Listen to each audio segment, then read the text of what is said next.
Hi, everyone. Thanks for joining on your Sunday. We will get started in a second. And just a quick update. I'm Kelly, and we'll dive in. Though I am currently in Hawaii, where there's a big hurricane, you may have heard, and the power's been off and on all night, so I haven't slept. But I'm here, and hopefully it goes well while we're here, and you might hear some winds and some trees falling around me, but we'll try to stay focused on this. So today's talk is about insider's view within college admissions, also considering the current landscape of things. And sort of the gist of today is one of the biggest misconceptions I hear from families is, my student has excellent grades, rigorous courses, has strong activities, so why wouldn't they be a good fit for a top university? And the answer is that selective admissions has never really been about a checklist. So in that sense, I've seen admissions from both sides of the desk, both as an admissions officer at Stanford, both in undergraduate admissions and graduate admissions, as well as having served as a college counselor in a high school and an academic advisor at University of San Francisco. So I've seen that full spectrum, and now working with students directly in building their college pathways and applications. And the main thing to keep in mind is that parents only see the individual student within their own perspective, but what admissions sees is an entire application pool that we're trying to build. So the goal today isn't to give you a formula, because there isn't one, and if there was, a secret sauce to get into Stanford, I would of course already be a retired billionaire. The goal today is, how do you understand how an admissions officer actually thinks when reading an application? So the point of today is admissions isn't determining whether a student is qualified, especially for highly selective universities where thousands of students are actually qualified. The harder question is, why this student, why this particular applicant pool, and why at this particular institution? So that being said, today we're going to, jumped ahead. So today, this is our overview of what we'll dive into, starting with obviously the current trends that are impacting a lot of us, a lot of changes in the past few years, but most importantly, addressing what hasn't changed. And then we'll talk about how college apps are actually evaluated, how to prepare before your senior year, application year, and how to create a coherent application without manufacturing a brand, which is another big pitfall that many families fall into. And then within that, how do we make essays that are compelling and memorable? Because this is the main point, that you want your admissions officer to advocate for you and has an idea of what your app included in that 5-minute total read. And then we'll leave 15 minutes at the end for some Q&A. So let's dive in. The main thing, as I mentioned, the things that have remained are holistic review is still the way we approach applications. So what does that mean?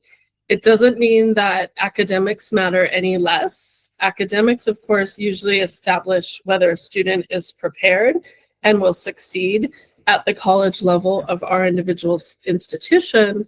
But holistic review means that once we understand the academic record, we're also asking, what has the student done with the opportunities available to them, and who will they be and contributing in our specific community? So at the same time, simultaneously, we will be looking at, of course, starting with the transcript and the course rigor, the school-specific curriculum, testing where available, and then we move on to the activities. What did they do to pursue their passions and interests in and out of the classroom? Then we go to the recommendations, then finally the essays, and in the bigger context, we're also considering the family or community circumstances, personal qualities, which at Stanford we call texture, and then the institutional priorities specific to that school. So just to give you some kind of comparative lenses here, if you consider two students maybe from identical backgrounds have identical GPAs as well, but one took every AP class available that the school offered, and that was 15, versus a student who maybe only took 4 APs, but that was also the max that that school offered. The point being, it's the context. So we're reviewing regionally, looking within that individual student's context and comparing them to their peers. So it's not, I get this question all the time, for example, how many APs should I take? There's no should, because not everyone has access to AP curriculum. The main point there is, if the student is genuinely excited, curious to take advanced level coursework beyond what their school offers, whether that's AP, for example, or pursuing community college dual enrollment opportunities, that's the leap that really stands out versus an extensive list just because they can take them, especially if they're already offered in their school curriculum.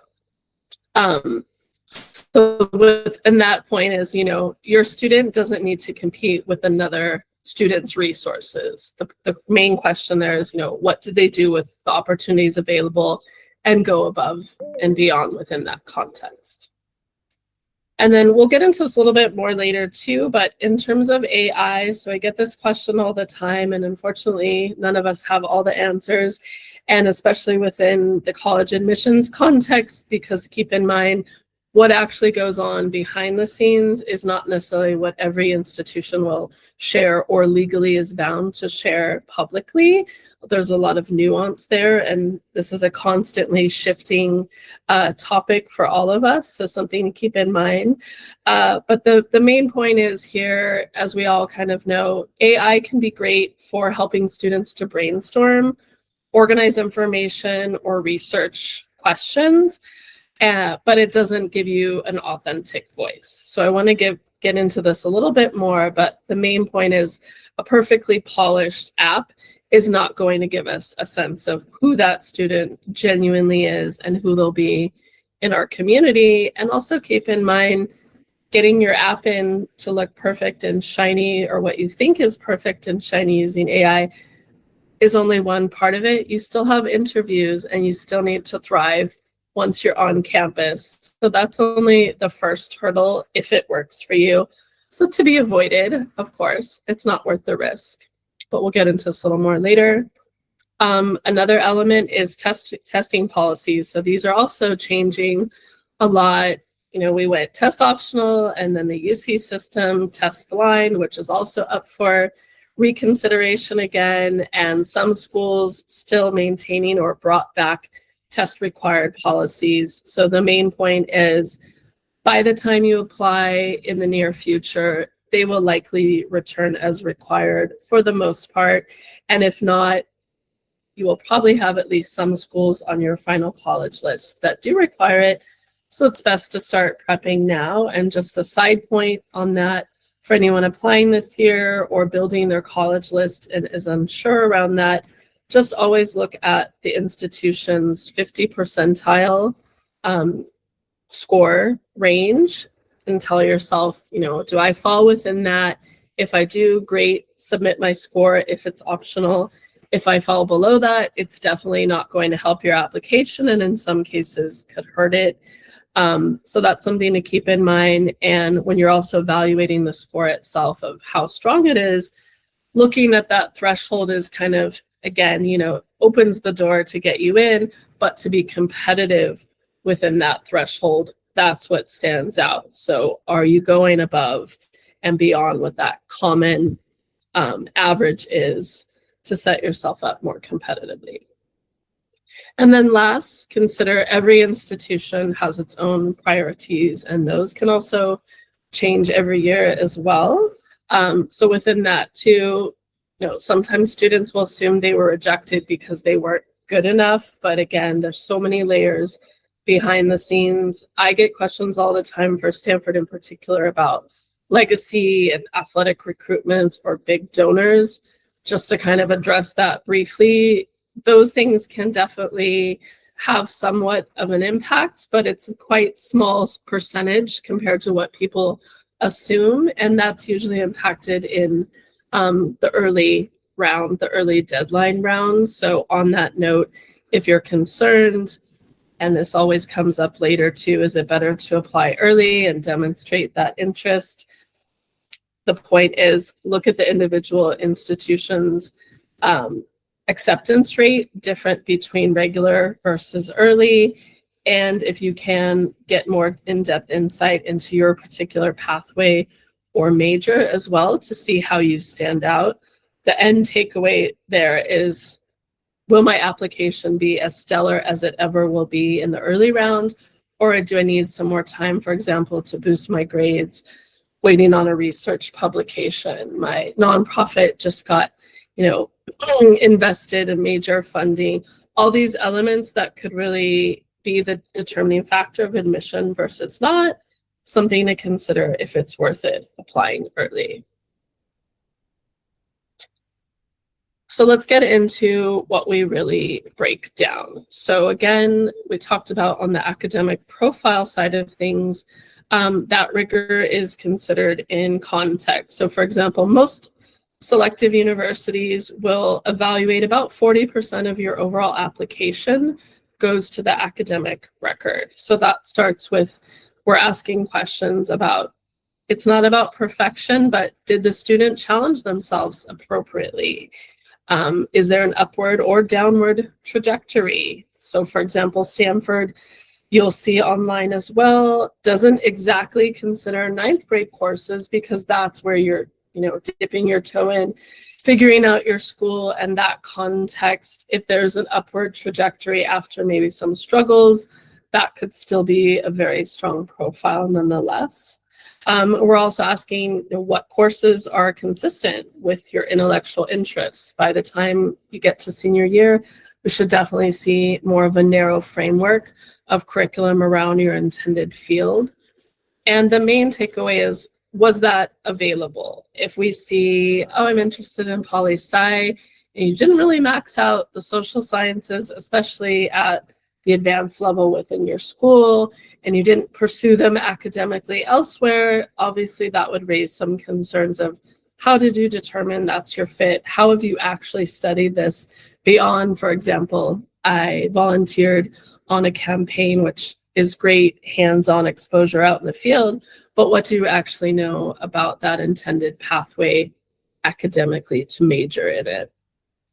And then another aspect, which is kind of a big one you'll hear about for Stanford in particular, but really all colleges, this is the reason why you're there, right? To pursue your intellectual curiosities. And this is very different from achievement. So for example, if a student tells me they love environmental science, my next question is not, how many environmental clubs are you the president of, or how many environmental science related courses did you take? It's, what do you do when nobody else is assigning you something?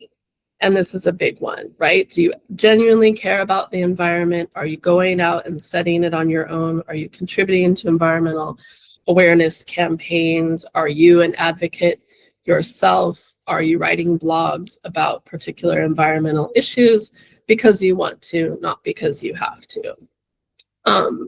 So within that too, the examples I gave could also be aligned with the next point of character and integrity. So again, this is something at Stanford we call texture. Who is the student beyond their courses and their achievements, whether that's their unique perspective, their background, how they see the world, how they show up in the world. And I will add here too that there is something we talk about a lot in admissions committee meetings around likability. So the difference between a student who checks all the boxes, leadership, strong rigor, intellectual curiosity, publications, whatever that may look like, but through the essays and the overall context, do we see that the student is likable? Will they contribute to what we're looking to shape in our applicant pool?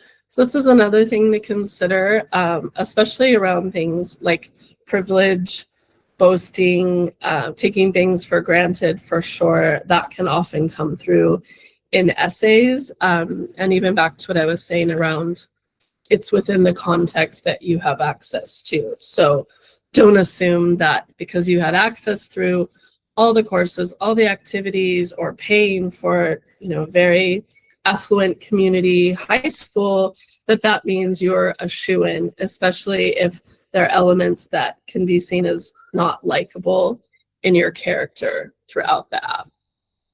The main thing there too is think about the residential community. So a lot of colleges will have essays related to that as well, of who will you be in your dorm community? Who will you be on the actual campus beyond the classroom? And then that next element is sustained impact. So sustained impact doesn't necessarily mean I founded an international nonprofit serving 50,000 people. It's actually, I tutored, or let's, look at example of maybe I tutored the same group of younger students, but for 3 years. And within that, maybe I didn't get a national award, but I showed my commitment. I built relationships. There's a clear progression there. I can actually measure the impact I made, for example, with increased classroom performance, test scores. I created curriculum. I created my own lesson plans, all of those elements beyond the competitions, the awards, because they stuck with it. Especially for teenagers, this is something we look at a lot. And again, how will they write about these things where it's not just checking a list, or because mom and dad said I should stick with piano, for example, because they want me to? What are they doing with that, and why did they stick with it? Because we'll also be looking into that in the essays, their motivations behind it, what that inspired in them, and what will that, for example, piano playing look like in our college community, whether that's performance-based, building community, supporting a particular cause, or love for music just for the sake of music. And within that point, back to community contribution. So this is a main element we always look at of what is the student doing beyond serving their own interests. So whether that is, it could be STEM, it could be robotics, it could be something that's very aligned with their intellectual interests. That doesn't mean it can't also translate to contribution, whether that's leading groups, whether that's, again, maybe tutoring youth in robotics as an example, because it's a very common activity, but what are they doing to create that initiative, that impact to others beyond themselves? And within that, ideally, we are looking for how that all kind of filters down to institutional fit. So one example I often give is that a lot of families, sometimes the students, but a lot of families kind of start the conversation with Harvard, and whatever that means to them, it's usually rankings and name recognition, etc.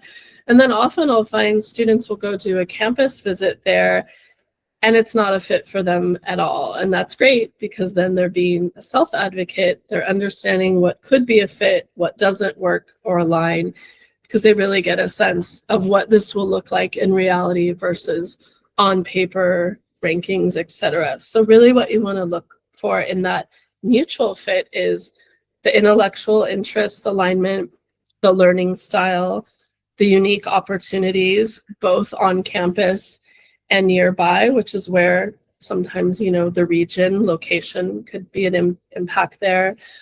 What's the campus culture, right? Is it thriving urban campus? Is it very diverse and a high international student population? Is it artsy and intimate, where classroom, average around 12 to 20 students? And also within that, what would the student actually contribute to that to build on it? So let's talk a little bit about, before we get into the actual application building, the overall point, as I started to mention here, is we're looking at depth, not breadth. So you may have heard 20 plus years ago about being well-rounded.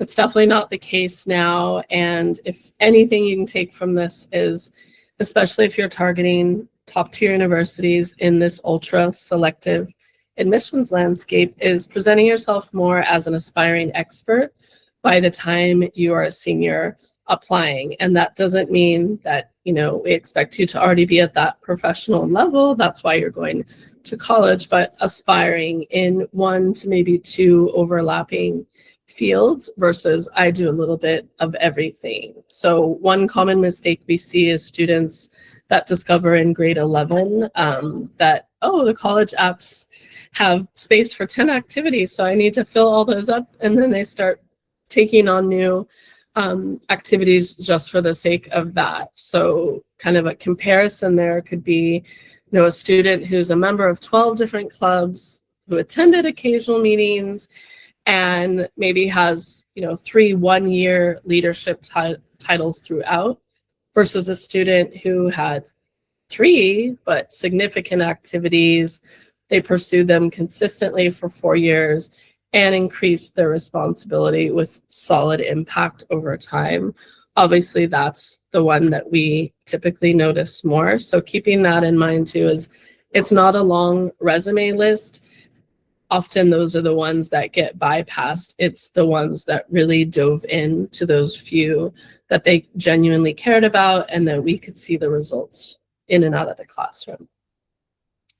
And within that, back to kind of intentionality. So the main thing we're also looking at is not because, again, you're thinking career prospects, money making, this is a trendy field, etc., is do you genuinely want to pursue this? Because remember, it's not just about getting into college, it's how will you thrive once you're there, and also beyond college, out in the career force, out in the real world, and how do you dissect these ideas and your unique explorations around them. So we're not expecting you to figure out your whole life by age 16, but it should be about exploring. So for example, if you're interested in neuroscience, don't immediately ask, because I get this question all the time too. For example, what neuroscience internship will impress Stanford? Which specific pre-college program do I need to check this box?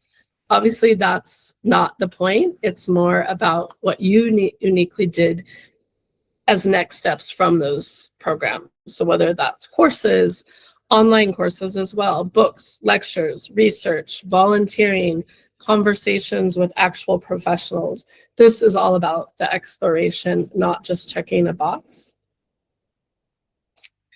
And then let's talk about actual leadership. So often people may assume leadership means, having a president title, for example, though again, you could be the president of a club that's not active, where you haven't actually initiated anything new, made any changes, expanded the club or its scope in any way. That's not what leadership is.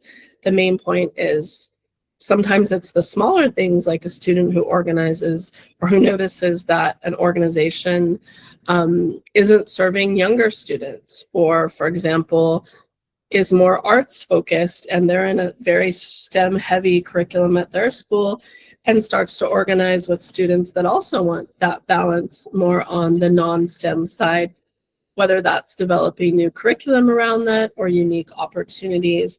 These are the kinds of things we're looking for, just like a researcher mindset of identifying a unique problem and building and exploring solutions around that. And then another one that comes up a lot is around recommenders. This often isn't thought about until maybe end of junior year, when students are told, many schools will tell them, you need to write up this brag sheet and select your recommenders by this date, or you can't choose these because you can only choose these teachers. So this is something you want to be strategic about, not wait until the last minute. And the main point is, how you identify them is who actually knows the student versus who is impressive or who is most related to my intended field. That's not necessarily what we're looking for. Ideally, we want to see a balance of one STEM and one non-STEM teacher, to see that you're not just pigeonholed in one particular strength. And ideally, because a lot of faculty also oversee other activities on campus, or maybe mentoring you in other ways, who are the teachers that know you beyond the classroom performance? And that also applies to not just the coursework itself, but are you someone who helps other students? Do you actively engage in classroom discussions or lead them yourself? Do you take those conversations out of the classroom in leading other initiatives? And also remember that your school counselor is required to submit a recommendation on your behalf as well. I hear this 90% of the time of, oh, I don't really know my counselor, or we don't really work with them until junior or senior year. That's not necessarily the case. It just means that, maybe they're not proactively reaching out to you, but think about the context between a counselor who needs to write recs for every single senior graduating that year, and how will they have something distinct to say about you beyond looking at your academic record if you've never met them or really built that relationship. So definitely start that early. And remember, again, that's within the context of your school. So your counselor will know more about how you fit within that context than anyone else, versus a teacher that may know it in just one class or one activity. And the last part, this is more logistic, but often students, even students that have been actively engaged in many activities over the years, I see this all the time of, I don't really know, what were the dates? How many hours did I actually contribute? Specific responsibilities, the results, tracking that, awards that came from it, and specific stories, anecdotes. So definitely start documenting those early on. You don't want that to be a surprise later in your college activities list. And remember that resume list also serves the pathway for building compelling supplemental essays that also lead to conversations in interviews as well. So it's not just a logistics point of tracking numbers, it's building conversations.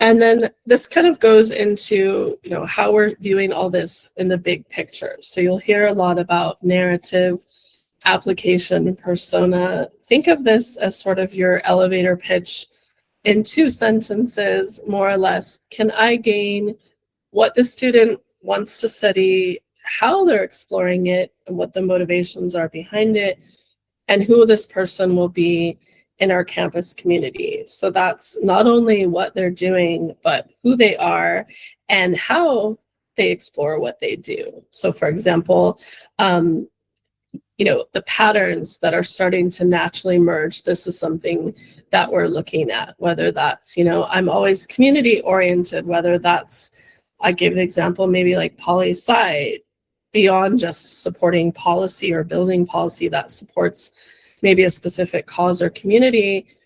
Do I seek out community in everything I do? Am I the one looking out for others, or existing solo in a silo? Am I always thinking about how this is a collaborative effort? These are things that start to build the narrative more naturally. And then within that, how does that shape who they will be in this particular pathway? So for example, the one I just gave, what kind of information shape public decision making? If it's that community orientation always, then we want to make sure we can weave that throughout their entire application. And then in terms of growth over time, exactly. So just to kind of break it down, this may be helpful by high school year, what we're really looking for. So freshman is basically participates. They show up, they're getting to know the context of their school academically and beyond, and how they fit, and to take advantage of those opportunities. Whereas a sophomore, this is the year that you're exploring, you're doubling down on what fits, what sticks versus what doesn't really match you, and getting a better sense of what that looks like moving forward. And then junior year, it's about initiation. Okay, I've explored, I've figured out more and more that narrow focus. Now I'm building actual activities, opportunities, initiations around that. And then by your final senior year, it's about that clear leadership, whether that's mentoring, creating, and could be more around research, for example, building publications, conference attendance.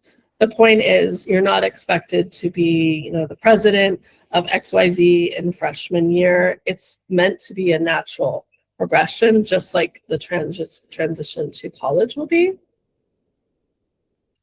And then within that, this is also a good question that comes up often around, is it okay to mark undeclared, undecided on my college apps? So in some schools, not top tier, highly selective schools, that may work. The point to ask yourself is, if you're building a love letter to the college in the sense of, why would you want to attend this school specifically? Why does it stand out to you if you don't really know why you're there, right? And also, we'll look at what you've done to support that, just the same way as I'm applying to neuroscience, but I haven't really studied it and I don't have any related activities. How could I support that as my intended major to be a fit? So you want to be clear on that. We're really looking at intentionality. And again, that doesn't mean you've had all the top internships. Takeaways from that, it's, are you actively exploring it? And, not saying I will be the world's leading cardio surgeon. This is my end goal. It's, what have I been doing to learn what this would actually look like, and over time contributing towards that pathway. And then that leads to the actual essays. So also we've been addressing this in order, right? We see your grades, the rigor, your recommendations, your test scores. That leads to the activities, and then talking about them. And this is the part that I can't emphasize enough of. This is uniquely the part that's fully in your hands. The rest isn't. You don't know what your teachers will say about you. Your grades are already locked in by the time you apply, as well as your test scores, what you've done outside the classroom to pursue your interests. That is as it is. Now it's about, how do you talk about it? And this is also where coaching comes in, to understand where that narrative is. Where is that unique element that maybe doesn't come to you naturally? And this goes back to that authentic voice. What we're really looking at is why you do what you do and how your ideas form those. And again, how will this fit in the bigger context of our college experience? So the essays aren't meant to prove why you're impressive. We'll already see that in the rest of your application. What the essay should answer is, what do I understand about this person after reading this essay that I couldn't already learn from the activities list, for example? And that is through reflection. So we don't want to see you repeating your resume in the actual essays. We know the facts, we know the takeaways. This is, again, what are you reflecting on around it? So for example, approach that doesn't work is, I founded an organization, it grew by 50 members, we raised 20K, I learned leadership. That's pretty straightforward, basic. That would also be reflected in the activities list, versus another student who shows maybe a moment when something didn't work, a failure, how they overcame it, maybe how they reshaped their approach to an activity as a result, and why. This is the main thing we're always looking at. Why and how. The what has already been established. And keep in mind, we've seen many of the same or similar activities every year. The what is always there, but it's the why and the how that we really focus on. And within that, how do you show that? Through your specific anecdotes, walking us through that individual experience. And it could oftentimes be smaller things that actually are much bigger in the end. So things like, maybe it was a dinner conversation. Maybe it was a time you got lost. Maybe it's cooking with grandma. Maybe it's a unique, strange collection that you've built over time. These may not seem academic or impressive to many, but trust me, this is really kind of the essence of things that in admissions we'll remember when we go to those final committee meetings about which students stood out the most. And then that goes into your authentic voice. So remember, you're still a teenager. We're not expecting you to write for admissions. Of course, they should be edited, proofread, all of that. But we still want to know who you'll be as a whole through how you write your essays. So keeping that in mind too of, are you humorous? Are you straightforward? Are you lighthearted? What is your personality, and how can we get that through your voice and your essays as well? And within that, also the way you write about growth and insight. So something we're always asking, and I encourage you to do this as you're building your experiences and the essays you write about them, is the so what. I developed this, it led to this. And so what? We don't want to just know what happened. Again, it's why did it matter? What changed uniquely because of your specific contribution?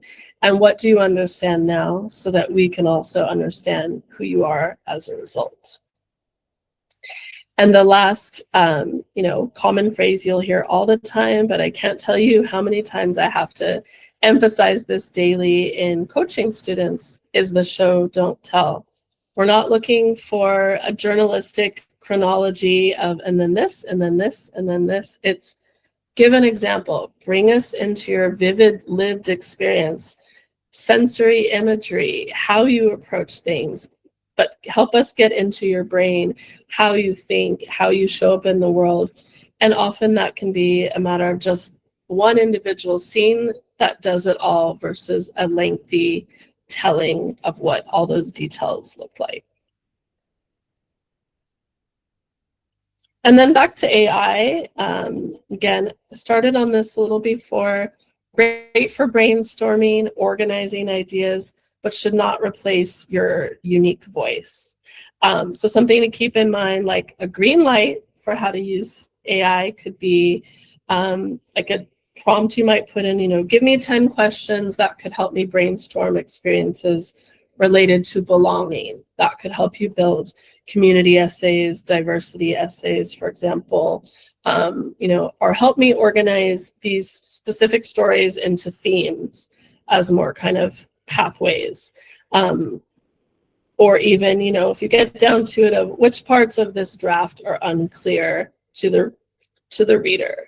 The opposite side of that, which you definitely want to avoid, which would be problematic, is, write me a Common App essay that gets me into Stanford, obviously, or address these specific school prompts based on XYZ. Keep in mind that the more you approach it that way, then every application starts to be homogeneous. And also, again, if another student from your same school with similar interests and maybe even a similar pathway is also applying, what if you both end up using AI tools to build your apps and we see the same application? Definitely a red flag, will definitely not work in your favor. And in some cases, especially if you do get admitted and then we discover that later, could also lead to having your admissions offer removed. So the main thing within that too is that, kind of back to the personality I was mentioning, of AI cannot show your odd humor, your unusual phrasing, vulnerability, cultural specificity. And remember, you're still a teenager. We're not looking for perfection, but that kind of imperfect but memorable voice that only that student can share. So keep that in mind, of we're still looking for the evidence in humanity. And the overall, which is sort of the essence of today too, is that, remember, colleges still admit students, humans, not resumes. And thankfully, humans still review applications, not computers. Yes, some schools are starting to implement various tools to detect AI usage or even organize their applicant pool. But remember, that's very much more logistic to kind of sort through things. It's not the final review. They still have an admissions committee talk. Those are still humans that need to advocate for why we're keeping one applicant versus the other. And then I've kind of gone through some of these, but just kind of more deeper dive into the common mistakes here. So this particularly relates to school list development. So again, often I hear, I want the top 10 IBs only, etc. for my student. That's only related to prestige, name recognition, etc. versus fit. And remember to ask yourself, beyond whether you can get in the school or not, will you thrive there? It's not just a yes or no, but is this the school where you will thrive versus great, I got in, now what? So instead of starting from that, ask things like the size of the campus, the location, the curriculum. We talked about learning, teaching style, academic flexibility. Are you very interdisciplinary and not want to lock into one specific pathway or one kind of, for example, hardcore research institution versus maybe more flexible liberal arts curriculum? Campus culture, as we mentioned, can you see yourself walking around this campus and in the local community? And this is definitely bringing out who you naturally are. And then, of course, finances. So what if you can get in and it's prestigious? Will you be able to make that a reality if it comes down to finances? And then we kind of got into this a little bit before around the shallow activities. So this is one I see often, for example, of, my school has a partnership with maybe a food pantry. So I do a few Saturdays once a quarter, or we have a community service requirement at my school. So I check off the hours, great. Obviously, that's not impact. That doesn't show us why you do it.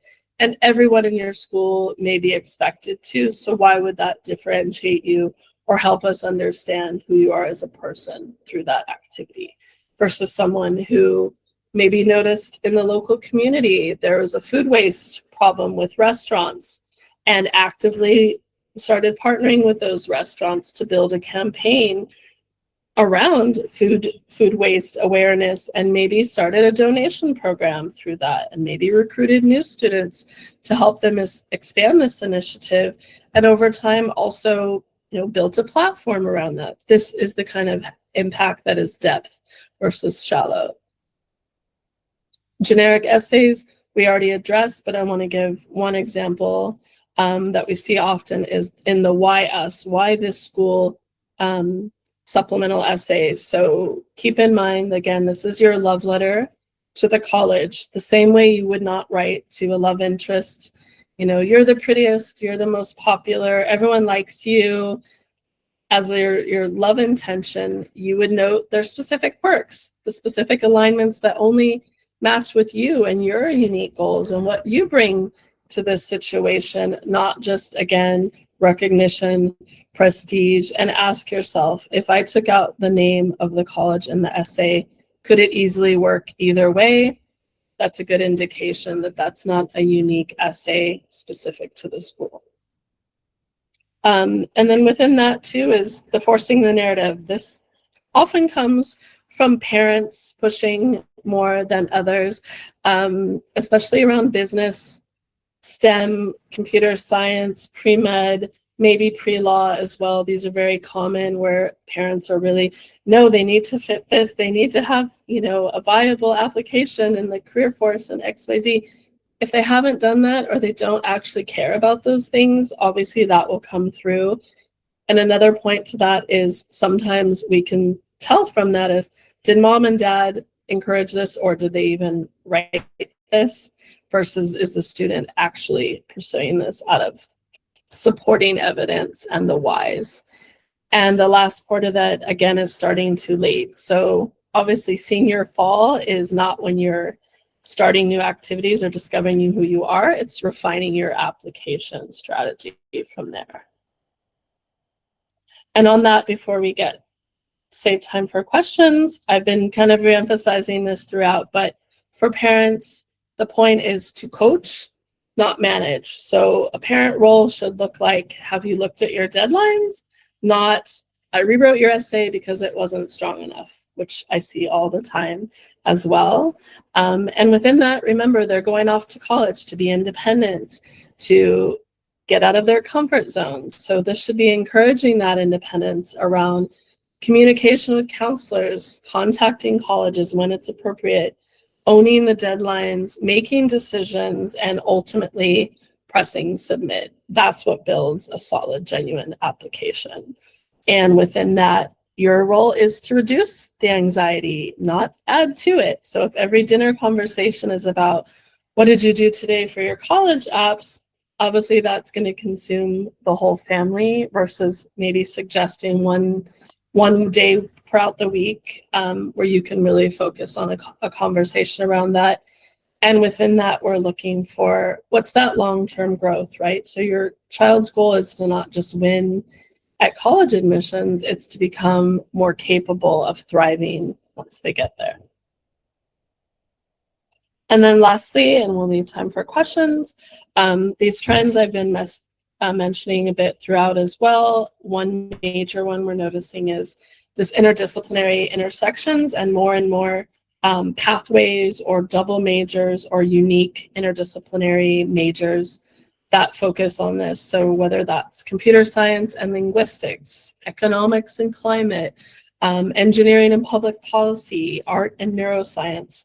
And within that, the strongest interdisciplinary applicants aren't just combining subjects because it sounds unique or sophisticated. It's really, they're following a genuine question that requires more than one discipline to dive into that. And then on this, back to kind of initiative, it's not about, I started an org, I'm the president, all of that. It's how can we demonstrate that what actually progressed through your specific initiative. And you may be quiet, may be reserved, you may not. Doesn't mean you have to be, student body council president. It's how did you uniquely create ideas, explore solutions within the context of your interests. That's initiative. Reminder on holistic review, no one single metric determines the admissions outcome. And lastly, the affordability aspects too. So have these conversations before you start building a college list, because financial fit is definitely a big part of college fit as well. So I want to leave time for questions as well, but overall, start early, start building this pathway, getting your ideas about what matters to you and why and how you want to move forward, exploring them. And through that, this is a lot where coaching comes through of what is authentic here? How can I identify my unique interests, strengths, view of the world, and how I approach things so that it's my unique pathway, and reflection within that. Again, why do you do the activities you do? Are you keeping them because it looks good on a resume, or are you actually reflecting about why this matters to you? And then lastly, back to strategy, right? So identifying that mutual fit is definitely strategic, and what is the likelihood that you'll align with this school versus it's my dream, I've heard good things about it. So I want to leave time for some questions as well, and also add in here that for anyone attending today, if you'd like to move forward, reach out for coaching with myself. I will offer a 10% discount if signing up by August. Keep in mind, because we're already in the height of admission season, I close my caseload for taking on new students by the end of this month. So on that note, I will leave it here. I want to open it to questions. I'm going to stop sharing my screen if that's okay, everyone.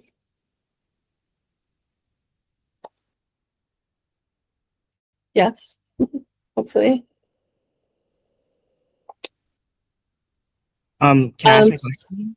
Or... Yeah, I was just going to say, so I'll leave it to both. Oh, I guess I'm frozen. Great, that's wonderful face. Yeah, I was going to say, I will leave it to both. You can write them in the chat, or if you want to raise your hand, just so everyone's not trying to talk at once. But yes, let's start with you. Also, please keep in mind, for the sake of this audience, people are joining from 9th grade to 12th grade, families, students. So please aim to make these things that could be relevant to all of us, not your individual specific, details. That's what, a consult call is best for. So take it away. So my question was, if I'm like a 12th grader, but I just recently graduated early and transferred to community college, would your coaching cover that? Like someone who is a currently community college was going to transfer instead of going the normal route? Mhm. So do you mean in terms of building like a transfer application after you do Yeah. your Instead of exactly. a normal application, would your coaching cover that? Because I'm Right. Definitely. And that's something to keep in mind too, right? Everyone has a different pathway, even students that are doing a gap year, maybe to get more professional or life experience before college. So definitely. And it's all about building that whole trajectory. So briefly on that, because I've worked with students from high school on to professional programs to graduate studies, I do work with those as well and transfers. So yes, good question. Right. Anyone else like to raise their hand? I see Rohan. Yeah, so I actually have a few questions. So starting off, say you had like some sort of research project or something. Do you think partnering with like a professor at a school you want to go to would have some sort of sway in the admissions process, or like reaching out to a professor, showing him your work, like something along those lines? So yes and no. So the point we look at is the end result. It doesn't matter the affiliation of the mentor that you worked with. In some cases, of course, that might boost it if there's a specific alignment, or for example, a school that offers an optional supplemental recommendation where you can have an external person. And if that mentor is your person and really saw your research trajectory and alignment with the school, that's great. But most schools don't offer that optional recommender. And again, we're looking at the takeaways. Did you actually explore something relevant to your intended major?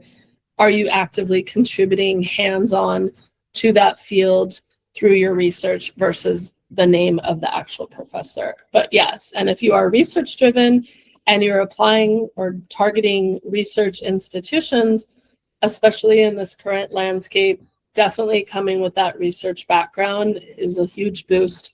And keeping in mind, is that what you want to do when you're in college? Do you want to have access to those unique research opportunities early on, not waiting until grad school, for example? So definitely exploring that now. Yes. Okay, Erwin, I see next. Yes, hello. I was wondering, I've been attending programs at the college I want to go to for the past 2 years in like the field I want to go into. Could I use that to help me like get into that school? Yeah, so similar to what I've said around research with a mentor, right? Of the main thing is that you're going to have personal insights related to that school, how they approach, for example, curriculum. So that will definitely help, shape your essays and your alignment and understanding of why you're a mutual fit. And in this case, maybe even identify some optional recommenders for sure. Of course, it's not a sure fit. We don't know because it depends on the rest of your holistic app, but it can definitely be a boost for that. But also keep in mind, we will hold you to that, as in, if you know the school more than the average applicant that has no exposure to our college, we're going to expect to see exact examples of that in your app. Okay, thank you. You're welcome. Okay, let's see. I don't see any other hands, so let me see in the chat what we have next. I'll go back to the top. Okay. Yeah. So Better Minds will follow up with you with specifics if you wanted to pursue coaching or arrange initial consults on that. I usually offer a free 15-minute intro call to talk about your goals, your background, and see if it's a fit. My schedule definitely does fill up quickly this month, so keep that in mind, but they'll follow up and share that context. Let's see. I'm looking for questions that haven't been addressed already. So far, these have been covered. And yeah, so also, how can your counselor help you with your college essays? We addressed that a bit. The main point is, right, remember a lot of college counselors are strapped. They're working with sometimes 200 plus students all in the same year. And, often have to use sort of a one size fits all. So I would definitely sign up for any workshops they're leading. For example, often college counselors will organize like workshops around, for example, in California, sort of the UC specific applications. So taking advantage of that, also attending any info sessions by admissions reps that are visiting your school. But they can definitely help you within the context of their understanding of, again, how you fit in the parameters of your school context. And this is back to, getting that face time, making sure that you take advantage of all those opportunities. And on that, briefly, keep in mind that the difference between your high school counselor or college counselor will have a better understanding of you within the context of your school, common acceptances, established pipelines at specific colleges, whereas someone like myself as an independent consultant will have that admissions specific perspective of how would this read in the admissions room, right? And then if you do your own research and submit it, is that also looked at beneficial? So again, what we're looking for were what were the next steps you took as a result of this research. So on that too, it's not that we're expecting a specific research under a specific mentor or a research program, whether that's paid or, supporting financial aid students, et cetera. It's what came of this research. So if you have a research problem that you want to probe and you have a clear plan on how to get there, great. Always better to have an academic mentor to support you on that. But again, oftentimes those independent research projects can even stand out even more impactfully than under name recognition. And on that, while we're addressing it, because I get this question a lot, if you've paid an organization to be part of a research program or you were admitted to one for various reasons, you don't have to put the name of that in your application, right? That's not what we're caring about. So when people ask, oh, these pay-to-plays, they don't look good, we don't need to know where you did it. We need to know what was the research project. Did you have a mentor? Who was the mentor? And what came of that? So don't worry about those logistics. I'm reading to see. Extracurricular get you high score. How useful would an extracurriculum that you got a high score in but related to your intended field? I'm not sure what you mean. Oh, do you mean a high score in terms of like an AP course that's related to the extracurricular? I'm not sure I understand the question, but the point there, again, over time, we definitely want to see that progressively your interests are related to your intended field. That doesn't mean, of course, that everything, like I said, would be poli-sci related. You could still be on the track team, of course, but like the example I gave of, do you approach everything from a community orientation versus otherwise? Then we start to build that clear narrative as a result. Wait, so what I meant in the question was like if you were able to go to like an international level in a competition, but that was not in your intended major. Okay, well, definitely. Well, we'll also look at that in terms of, right, the impact you got to. So for example, in a competition, right, that's the highest level you can aim for. And this is back to what was the reason for that? So maybe you shifted gears and you pivoted to a new interest junior year. That's perfectly acceptable. What we'll look for is what did you do as a result of that moving forward, right? So often we'll see students maybe change pathways or intentions halfway through, but they've already accumulated typically like kind of on a STEM pathway around competitions, etc.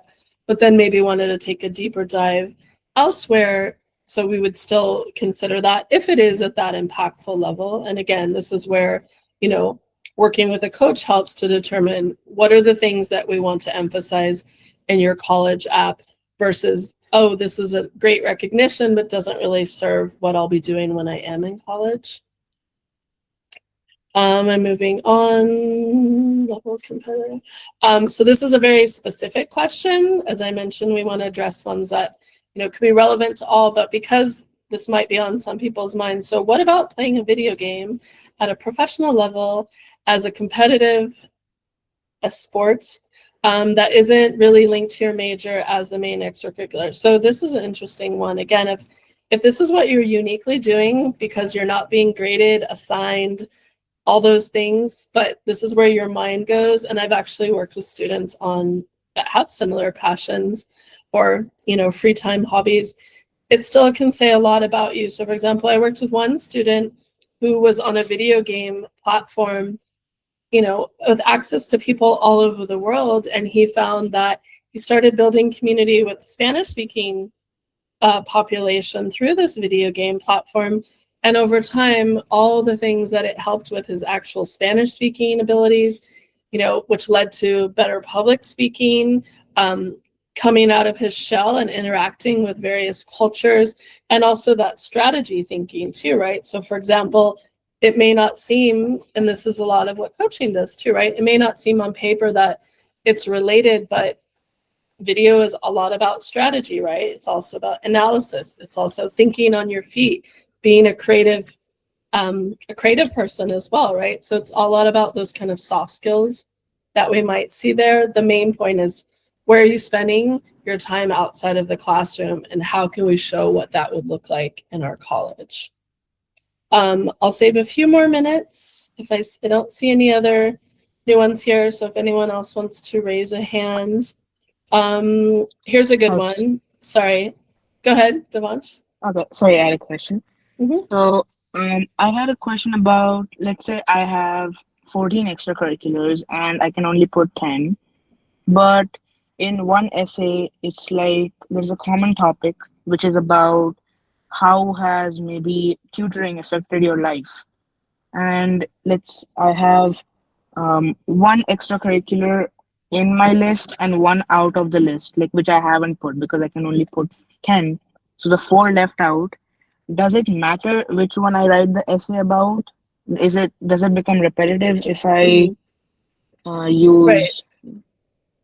Yeah, good question. So overall, again, we're looking at intention. How did you build on these activities, and ideally, which ones are becoming more relevant towards your intended path? So for example, if you have 14 and maybe 2 are related to tutoring, but in different ways, which is the one that's been most meaningful to you, then the other one we don't necessarily need. And we're not expecting that you would, directly have to write an essay about because they're in your activities list, but usually that is the case, right? The ones that you put the most time in that are most meaningful to you are the ones you'll have the most anecdotes to share, if that addresses the question. Also keep in mind briefly, there is an additional info section, which actually the Common App recently shortened because people were just trying to max it out.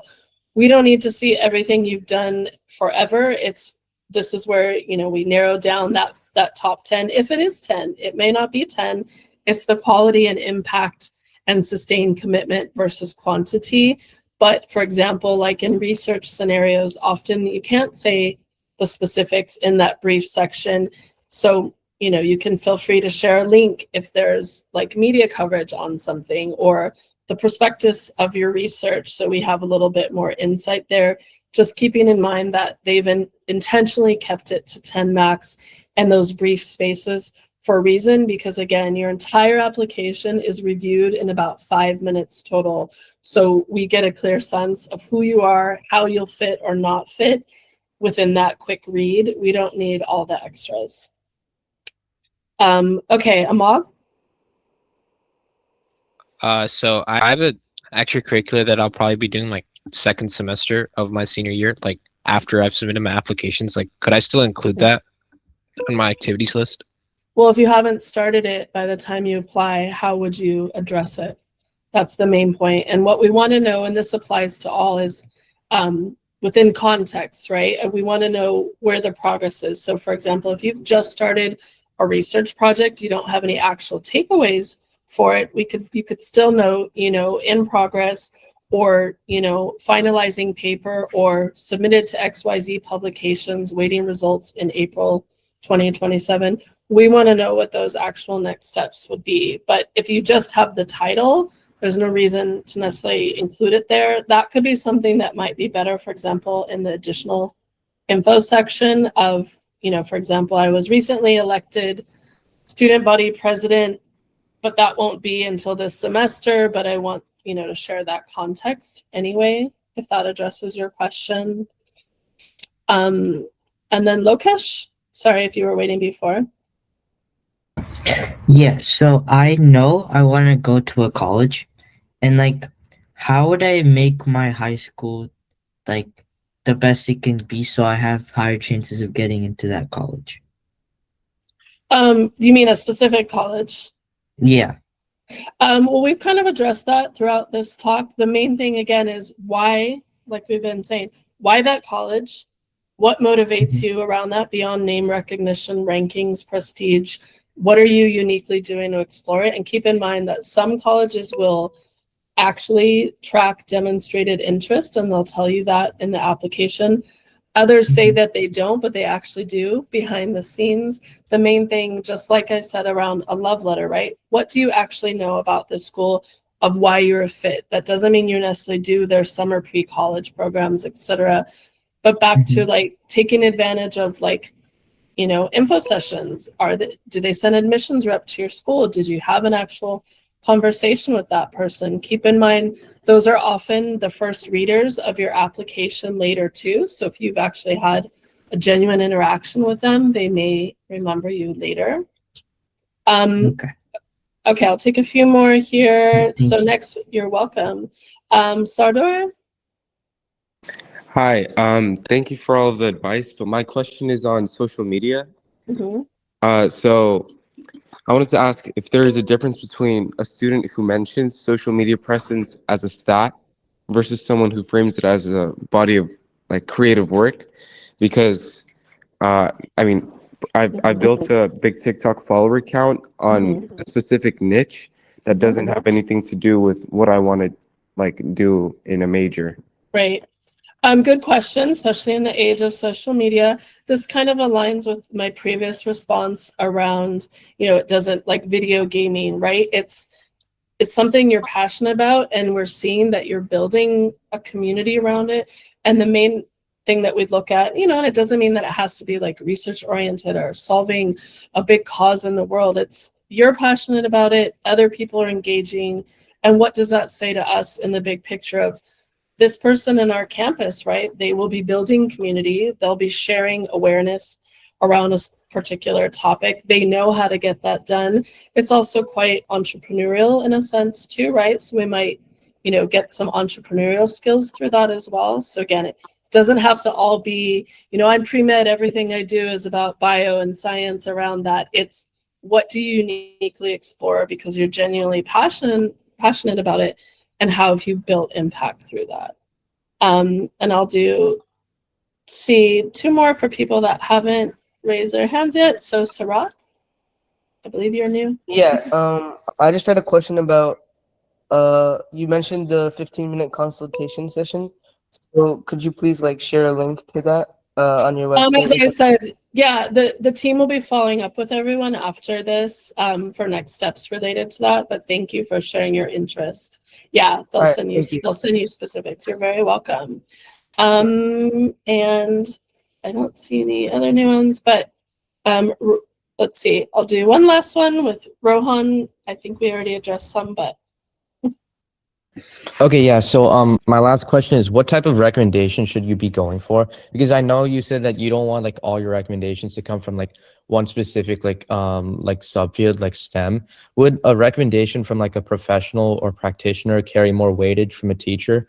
Should you also go for recommendations for like from your principal or something like that? Yeah, so just to clarify on that, remember that most schools don't have an option to submit external recommenders. That is quite unique. So you don't usually have that, opportunity. You need to have, most schools will tell you, 2 academic teachers within your school. And ideally, those are current teachers that have worked with you, ideally like in grade 11, hopefully even more than recent, maybe social studies teacher that you've taken multiple courses with, so that again, they get a sense of your overall person in and out of the context of just that class, maybe other activities on campus, or your overall goals and how those align. And again, like I said, the affiliation outside is great if there's actual impact in the work that you did together. So for example, I got a question this week of, oh, the dad knows Elon Musk. Does that help? Of course not.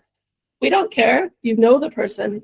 Does Elon Musk, and whether that's true or not, do they actually know the student? What have they done and observed within the student to show how they would fit within this college, their intended pathway, who they are as a person, the impact they've built? So keep that in mind again, of just like building your school list, the name recognition is not enough if we don't have anything substantive to support it, right? And I'll do one last one because you've been patient, Ariane, again. Thank you. So my question was, how do like Ivy Leagues or actually any school rank through their applications? Do they go like grade first, then extracurriculars, or how do they balance it out? Yeah, so as I started to say, we first look at the academic record. That's about 40% of your evaluation. And remember, again, it's holistic review.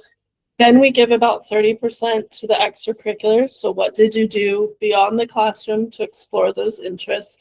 And then that third layer, again, at Stanford, we call texture. So that's the remaining sort of 30% of your character, your values, your integrity, who you'll be in our campus community. And that's what ties it all together. And the main thing to remember on all of this, right, is you can get a polished, seemingly perfect app submitted, but will you be able to articulate all the ideas that you shared in that in an interview as a follow-up? And once you are on campus, this is the main point. And this is, again, where a lot of coaching comes in, whether working with your college counselor or independent, is, what is that narrative that's coming through? Where is this balance? So I'm not just banking on, oh, I got all the top, robotics competitions, great. But if that's all you've done and we don't get a sense of who you are as a whole, you create a challenge for us to advocate for you. And this is the last kind of tip I'll leave you all with, is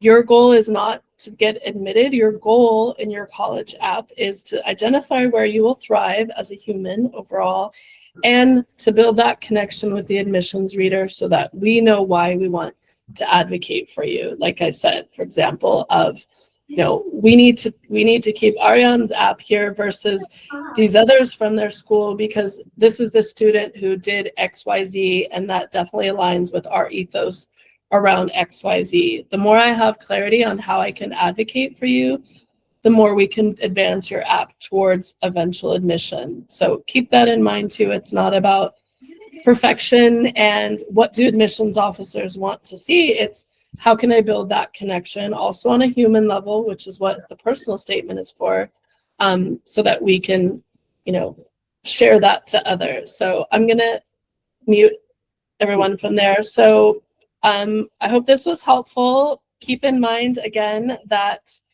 you're not a computer. We don't admit computers. You're a human, and often those nuances, like I shared, are what get you admitted and articulate who you are genuinely versus your accomplishments, your achievements, your grades. And just briefly on that, if you've had a setback, which many of us have, whether that's missing a lot of school, an injury, struggling, mental health issues, all these things that, can impact what your application looks like. What we're really looking at of, have you bounced back? Have you found what really makes you thrive and what you're doing with it? So doesn't mean that everything's a lost cause if maybe you struggled. It does mean, of course, that you may not be able to apply to top 20 schools if, you have a GPA of 2.8, of course. But we're really looking at that longer term trajectory and what you did as a result of it versus just the statistics. So thank you, everyone. I appreciate your time. Hopefully you didn't hear the hurricane too loudly. And yeah, the team will be following up with you after with more specifics if you'd like to move forward an intro call or eventual coaching, and what that would look like. Wait, can I ask one last follow-up? Colleges look holistically, but they have millions of people sending to them. How do they actually check each person's holistically?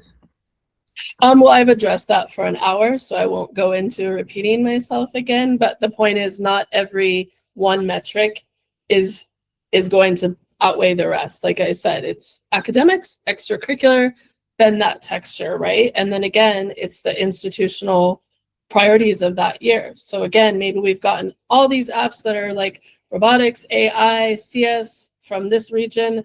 We're maxed out on that, but here's someone that is more humanities focused and what they're doing with it in that holistically. So again, it's not just your app and is it a strong one or not?